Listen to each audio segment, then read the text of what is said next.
Баршаңызға сәлем достар. Көріп тұрғандарыңыздай мен бүгін сухари істедім. Үйде бір жарым жаңағы бөлкеннен қалып кеткен тұғын. Үйлеріңізде осындай нан қалып кетсе, бір-екі күн тұрып қалса, яғни иісі шықпайды. Осылай сухари істеп тастасаңыздар желінді болады.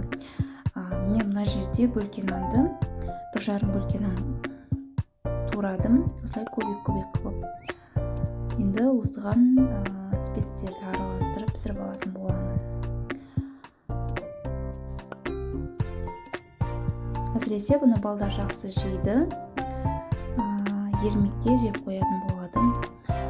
Приправаларына осындай тұзды, қара бұрыш, қызыл бұрыш, паприка, шекер барлығын араластырып қосам. Приправаға роллтымды қостым өзім. Сосын соңына қарай сұйық майда жағатын боламыз. Тұзды өзінің ғана себетін болсаңыз сіңбейді ғой, сол үшін мен тұзға су қосып сұйық күйінде араластырамын. Шекерге де солай істейсіздер.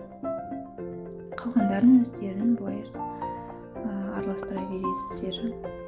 Сонда сумен араластырғанда өте сіңімді нанға дәм беретін болады.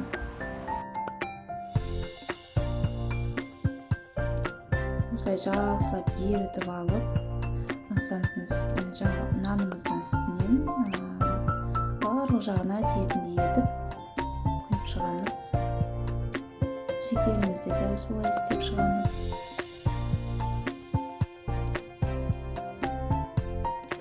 Осылай нандар қалып кетсе тастауға асықпаңыздар. Осылай сухари істеңіздер. Егер ащы болады деп ойласаңыздар, балдар жегенге тек шекерден істесеңіздер болады, тұз қоспай. Тәтті нан болып шыға келеді. Жеуге де өте күшті болады.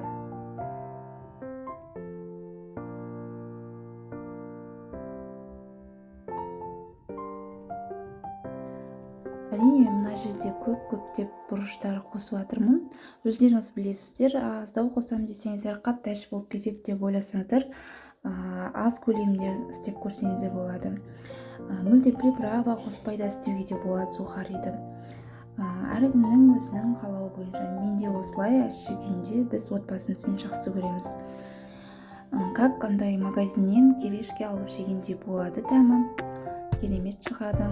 Сонысымен бізге тәтті. Сонысымен біз оны тауысып тастаймыз. Осылай роллтың приправамызды да қосып, жақсылап араластырып, пеште бір 300 градус, 280 градуста тоқтаусыз араластырып отырып пісіріп аласыздар.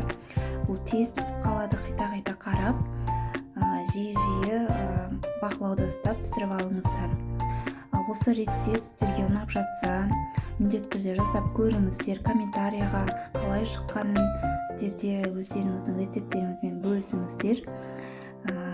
Каналыма тіркеліп, лайк басып, қоңырау жағына басып қойыңыздар. Мен өте қуанышты боламын. Видеоны соңына дейін көргендеріңізге үлкен рахмет. Сіздермен болған Ағаке Қасым. Дәл осы рецептпен істеп көріңіздер. Сіздерге рахмет.